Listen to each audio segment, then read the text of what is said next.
बिस्मिल्लाहिर्रहमानिर्रहीम, अस्सलाम वालेकुम नादरीन। आप यूट्यूब चैनल देख रहे हैं, मैं इमरान खान हूँ। IMF ने शहबाज शरीफ का झूठ बेनकाब कर दिया। यानी इस लेवल पे आके शहबाज शरीफ साहब को झूठ नहीं बोलना चाहिए था, गलत बयानी नहीं करनी चाहिए थी। पाकिस्तान डिफ़ॉल्ट होने के करीब है, हालात इतने ख़तरनाक हैं, उसके बावजूद मईशत के मामलात के अंदर गलत बयानी करना और गलत दावे करना, ये इंतहाई ज़्यादती वाली बात है। कुछ चीज़ें मैं आपको डोनर कॉन्फ्रेंस जो 9 जनवरी को होने जा रही है उसके बारे में बताऊंगा। एक्चुअली वो है क्या, क्लाइमेट चेंज के मामलात हैं और वहाँ पे पाकिस्तान अपना मुकदमा लेकर जा रहा है। नवाज शरीफ साहब भी वहाँ पहुँचे हैं, कोशिश कर रहे हैं कि आलमी सतह पे कुछ लोगों से कुछ बातचीत हो जाए और कुछ सलूशन निकालने की कोशिश की जाए, क्योंकि इस वक्त शहबाज शरीफ साहब का और नवाज शरीफ साहब की सिर्फ एक ख्वाहिश है कि उनका दौर किसी तरह गुजर जाए और पाकिस्तान उनके दौर के बाद दिवालिया हो। यानी किसी भी तरह वो करके पाकिस्तान को घसीट लें। टेक्निकली पाकिस्तान डिफ़ॉल्ट हो चुका है, ये बहुत सारे एनालिस्ट कह रहे हैं और बार बार कह रहे हैं, लेकिन इस बात को एक ऐसी बात बना दिया गया है कि पता नहीं ये कोई बहुत मायूब बात है। दुनिया के मुल्क डिफ़ॉल्ट हो जाते हैं, अब मुख्तलिफ रीज़न्स होते हैं। हमारे यहाँ पे रीज़न रिजीम चेंज का एक ऑपरेशन बना, हो जाते हैं। झूठ शहबाज शरीफ साहब ने क्या बोला? IMF ने शहबाज शरीफ का झूठ बेनकाब कर दिया, ये खबर है। कैसे बेनकाब किया, ज़रा शहबाज शरीफ साहब का पहले आप बयान देख लें। शहबाज शरीफ साहब ने 2 दिन पहले 6 जनवरी को हज़ारा इलेक्ट्रिक सप्लाई कंपनी के मंसूबे की इफ्तिताई तकरीब में उन्होंने खिताब किया था। मैंने वो सुना भी था। उन्होंने कहा जी मैं चीन के वज़ीर-ए-आज़म से मेरी बात हुई, फिर उसके बाद मेरी IMF वालों का मुझे फ़ोन आया। वो क्या रहते सुने। शहबाज शरीफ ने अपने बयान में कहा कि कल रात IMF के डायरेक्टर का फ़ोन आया, उन्होंने पूछा कि चीन और सऊदी अरब के साथ आपके कैसे ताल्लुकात हैं। मैंने जवाब दिया कि हमारे दोनों ममालिक के साथ बहुत अच्छे ताल्लुकात हैं। चीन पाकिस्तान के साथ खड़ा है। चीन के वज़ीर-ए-आज़म ने कहा कि पाकिस्तान हमारा दरीना दोस्त है, दीगर ममालिक से भी अपने ताल्लुकात बेहतर कर रहे हैं। उन्होंने कहा कि मैंने IMF के डायरेक्टर से कहा कि हम पाकिस्तानी अवाम पर मज़ीद बोझ नहीं डाल सकते। IMF की डायरेक्टर ने कहा कि अपना वफ़द भेजेंगे ताकि पाकिस्तान को अगली किस्त मिल सके, और 2-3 दिन का शहबाज शरीफ साहब ने वक्त भी अपने इस बयान में कहा था। अब खबर क्या सामने आई है, ज़रा ये खबर आप मुलाहिज़ा फरमाएं। और एक्सप्रेस ट्रिब्यून के मुताबिक ये खबर है, इंटरनेशनल मॉनिटरी फंड या IMF, उन्होंने एतवार के रोज़ कहा कि managing director MD IMF Kristalina Georgieva और शहबाज शरीफ के दरमियान टेलीफोनिक बातचीत जो हुई है वो वज़ीर-ए-आज़म पाकिस्तान शहबाज शरीफ की दरख्वास्त पर हुई है, ना कि MD ने खुद कॉल की है। शहबाज शरीफ ने कहा कि उन्होंने कॉल की है और IMF ये बता रहा है कि नहीं, उनके लिए इंपॉर्टेंट बात है ये। उन्होंने कहा कि नहीं, शहबाज शरीफ साहब को हमने कॉल नहीं की, उन्होंने दरख्वास्त की, जिसके ऊपर फिर ये बात की गई। एक्सप्रेस ट्रिब्यून से बात करते हुए IMF की नुमाइंदा उन्होंने बताया कि ये टेलीफोनिक गुफ्तगू वज़ीर-ए-आज़म शहबाज शरीफ की जानिब से क्लाइमेट रेजिलिएंट पाकिस्तान कॉन्फ्रेंस पर बात करने की दरख्वास्त के जवाब में की गई। यानी शहबाज शरीफ साहब ने कोई मईशत पे बात नहीं करनी थी, उन्होंने कुछ क्लाइमेट चेंज के पाकिस्तान के ऊपर असरात पड़ रहे हैं, उनके ऊपर बात करने के लिए दरख्वास्त की थी, जिसके जवाब में ये बात की गई। यहाँ ये भी ख्याल रहे कि क्लाइमेट रेजिलिएंट पाकिस्तान कॉन्फ्रेंस 9 जनवरी को जिनेवा में मुनक्कद हो रही है, जहाँ नवाज शरीफ और मरियम पहले ही पहुँचे हुए हैं, जिसकी मेज़बानी हुकूमत पाकिस्तान और अक़वाम मुत्तहिदा मुश्तरका तौर पर करेंगे। इस कॉन्फ्रेंस का मकसद 2022 के तबाहकुन सैलाब के बाद अवाम और हुकूमत की मदद के लिए हुकूमती नुमाइंदों, सरकारी और निजी शोबों के रहनुमाओं और सिविल सोसाइटी को इकट्ठा करना है। IMF तर्जुमान के बयान में इस बात की निशानदेही नहीं की गई कि नवा जायज़ा मिशन 3 दिनों में पाकिस्तान पहुंचेगा, जैसा कि शहबाज शरीफ साहब ने दावा किया था। ये एक और झूठ भी पकड़ा गया। बल्कि IMF तर्जुमान के मुताबिक जिनेवा कॉन्फ्रेंस की साइड लाइन पर इसहाक डार और IMF के दरमियान एक मुलाकात मुतवक्के है और वो हो सकती है, उसकी दरख्वास्त की गई है। IMF की जानिब से ये बयान जाहिर करता है कि PDM सरकार ने एक ऐसे वक्त में सियासत करने से गुरेज नहीं किया जब मुल्क डिफ़ॉल्ट होने के करीब है, और इसी तरह के गलत बयानात पाकिस्तान के लिए IMF को कायल करने के लिए मज़ीद मसाइल पैदा कर सकते हैं, ख़ास तौर पर जब दोनों फरीकों के दरमियान पहले से ही हालात और अदम एतमाद की एक तवील तारीख बनी हुई है। बार बार ये उनको धोखा देते रहे हैं। इसहाक डार जो हैं वो डॉलर को काबू करने की जो कोशिशें कर रहे हैं, मालियाती शोबे का हिकमत अमली तब्दील करने का मुतालबा। जो मालियाती शोबा है पाकिस्तान का, उन्होंने साफ साफ कहा इसहाक डार साहब को और मुतालबा किया है कि वो डॉलर के मुकाबले में रुपए की कदर में जो इस्तेहकाम लाने की कोशिशें कर रहे हैं ज़बरदस्ती अपनी सियासत बचाने के लिए, नवाज शरीफ को खुश रखने के लिए, डार साहब ने जिस तरीके से रोका हुआ है डॉलर को, ये ज़्यादती वो बंद कर दें और ये कोशिशें वो बंद कर दें जो कि आलमी मालियाती फ़ंड यानी IMF की जानिब से 1 अरब 12 करोड़ डॉलर कर्ज की किस्त के इजरा के लिए तातुल का शिकार मुज़ाकरात दोबारा शुरू करने के लिए अहम शराइत में से एक है। यानी IMF आपको पैसा तब देगा पाकिस्तान को जब इसहाक डार साहब अपनी ज़िद छोड़ेंगे। अब डॉलर अगर नीचे आता है तो वो पाकिस्तान की तरक्की के साथ आना चाहिए, हमारी एक्सपोर्ट्स बढ़ जाएं, हमें रेमिटेंसेस ज़्यादा मिल जाएं, हमारे ज़र मुबादला के ज़खायर बढ़ें, हमारी इंपोर्ट्स कम हों, तो उसमें पाकिस्तान की करेंसी ऊपर जाएगी और डॉलर नीचे आएगा। ये करके डार साहब अगर डॉलर को नीचे लाते हैं तो बहुत अच्छी बात है, लेकिन वो ज़बरदस्ती बैंकों के ऊपर दबाव डालकर उन्होंने डॉलर का रेट कंट्रोल किया हुआ है। और एक्चुअल रेट डॉलर का क्या है वो मैं आपको भी बताता हूँ। पूरा एक फार्मूला है, पाकिस्तान के आम आदमी को भी समझ आ जाएगा कि एक्चुअली इस वक्त डॉलर कितने का है। Secretary general exchange companies association of Pakistan Zafar Paracha ने कहा कि हमने वज़ीर ख़ज़ाना से मुलाकात की है और उनको सिंगल रेट मार्केट का मशवरा दिया है, लेकिन वज़ीर ख़ज़ाना ने इस राय से इत्तफाक नहीं किया। यानी वो ज़बरदस्ती अभी भी अपने सियासी फ़ायदे के लिए डॉलर को रोक कर रखना चाहते हैं। माशी माहरीन और करेंसी डीलर ने भी हाल ही में वज़ीर ख़ज़ाना को मशवरा दिया था कि वो करेंसी पर असरअंदाज होना बंद कर दें, क्योंकि ये हिकमत अमली इस्तेहकाम से अदम इस्तेहकाम की जानिब आपको लेकर चली जाएगी। अब मैं आपको बताता हूं कि इस वक्त एक्चुअली डॉलर की कीमत क्या है।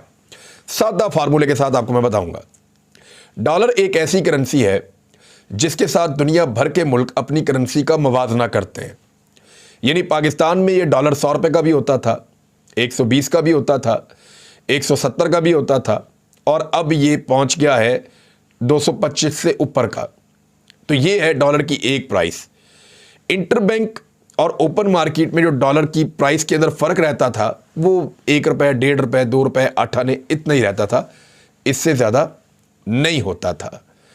अब डॉलर के मुकाबले में तमाम ममालिक अपनी अपनी करेंसी को मुस्तहकम करते हैं, यानी अपनी अपनी करेंसी का जो वैल्यू है उसको तोलने का जो तरीका है वो डॉलर है या सोना है।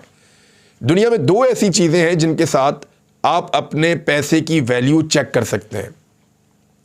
पहली चीज़ तो डॉलर है, क्योंकि दुनिया की सबसे तगड़ी करेंसी है, उसके साथ आप मुवाजना करते हैं, आपको पता चलता है कि आपके पैसे की इस वक्त वैल्यू क्या है। और दूसरी एक चीज़ है, ये तो नोट है ना, ये तो अमेरिका छापता है। दूसरी जो चीज़ है वो सोना है, और ये सबसे बेहतर फार्मूला है और सबसे ज़्यादा आजमूदा फार्मूला भी है। यानी अगर दुनिया के अंदर कोई मुल्क धोखा करना चाहे और अपनी करेंसी को जानबूझकर डॉलर के मुकाबले में मजबूत करना चाहे मसनूई तरीके से, तो फिर सोने की कीमत यह तायुन कर देती है कि एक्चुअली उसकी करेंसी की औकात है क्या।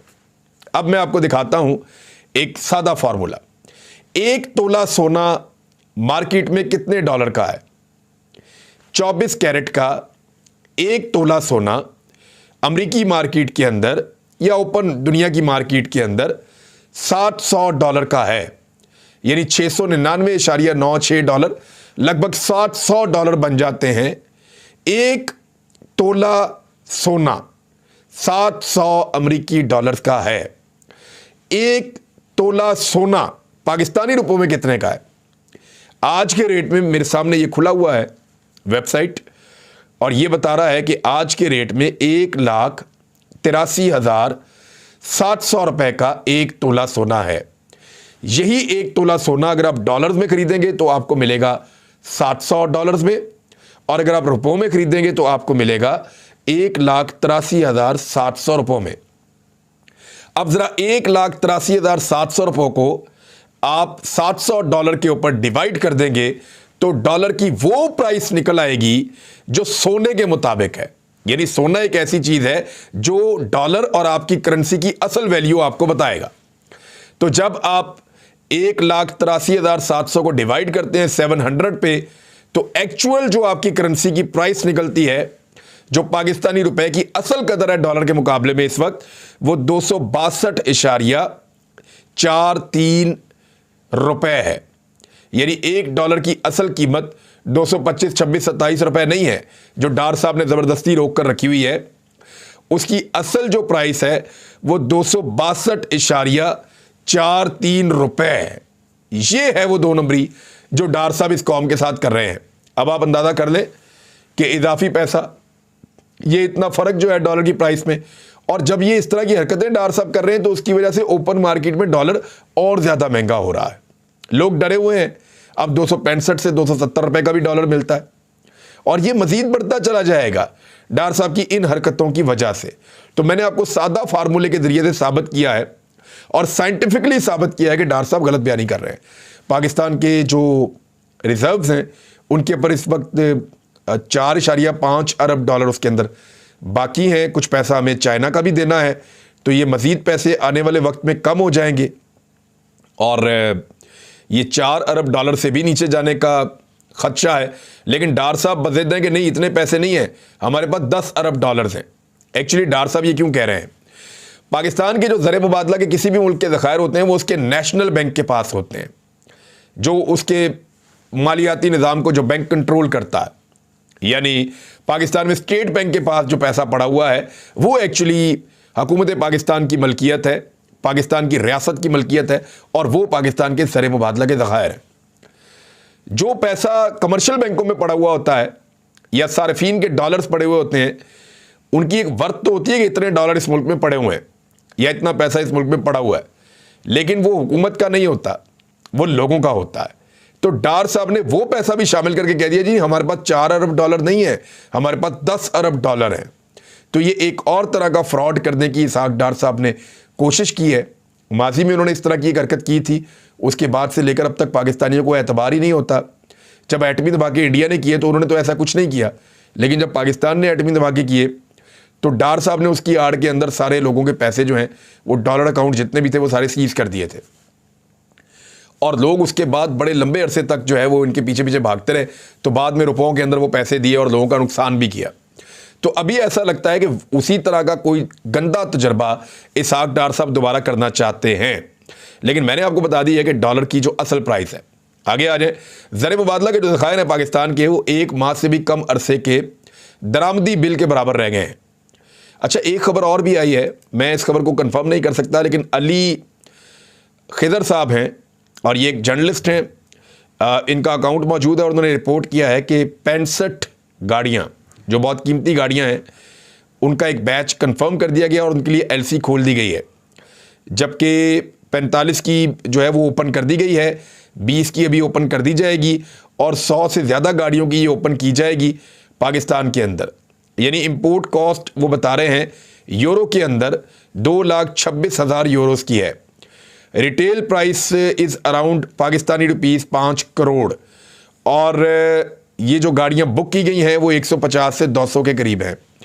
अब आप अंदाज़ा कीजिए कि इस मुल्क के अंदर जहां पे आटा लाने के लिए मुसीबत बनी हुई है, सोयाबीन लाने के लिए मुसीबत बनी हुई है, खाने का तेल लाने के लिए मुसीबत बनी हुई है, अद्वियात की शॉर्टेज हो रही है, ऑपरेशन का सामान लाने के लिए मुसीबत बनी हुई है, इंडस्ट्री बंद हो रही है, वहाँ पे ये अपने ताकतवर और बड़े लोगों के लिए अगर गाड़ियाँ इंपोर्ट करने की इजाज़त देंगे तो ये इंतहाई अनफॉर्चुनेट है। ये अली खिदर साहब जो एक जर्नलिस्ट हैं उन्होंने ये दावा किया है।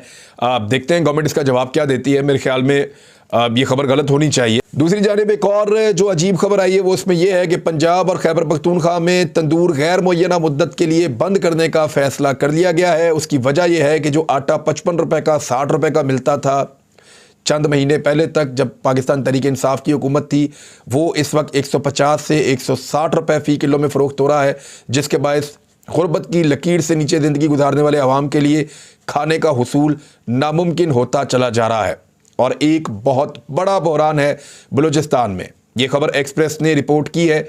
खबर के मुताबिक बलूचिस्तान में गंदम का जो स्टॉक है वो ख़त्म हो गया है और आटे का बहरान शिद्दत इख्तियार कर चुका है। बलूचिस्तान की गंदम बहरान से मुतालिक प्रेस कॉन्फ्रेंस करते हुए वज़ीर खुराक ज़मरुक अचकज़ई ने कहा कि गंदम का स्टॉक नहीं बचा, बहरान मज़ीद शिद्दत इख्तियार कर रहा है। 2 लाख बोरी गंदम में से 10,000 बोरियाँ मौसूल हुई हैं। ये कर रही है वफाकी हुकूमत इनके साथ। वज़ीर आला पंजाब से 6 लाख गंदम बोरियाँ फराहम करने की दरख्वास्त की है। अब सूरत हाल ये है कि पंजाब के अंदर भी गंदम कम है, सिंध के अंदर भी गंदम कम है, अगले साल के लिए गंदम की पैदावार ज़्यादा हो नहीं पाई। गिलगित बल्तिस्तान से लोग अलग शोर मचा रहे हैं आटे के लिए, गंदम के लिए, और गवादर में भी एक अजीब सूरत हाल है। तो ये इंपोर्टेड हुकूमत का तजर्बा पाकिस्तान को भारी पड़ेगा, इसका तो सबको अंदाज़ा था, लेकिन इतना भारी पड़ेगा हमने कभी नहीं सोचा था। अब तक के लिए इतना ही। अपना ख्याल रखिएगा, अपने चैनल का भी। अल्लाह हाफ़िज़।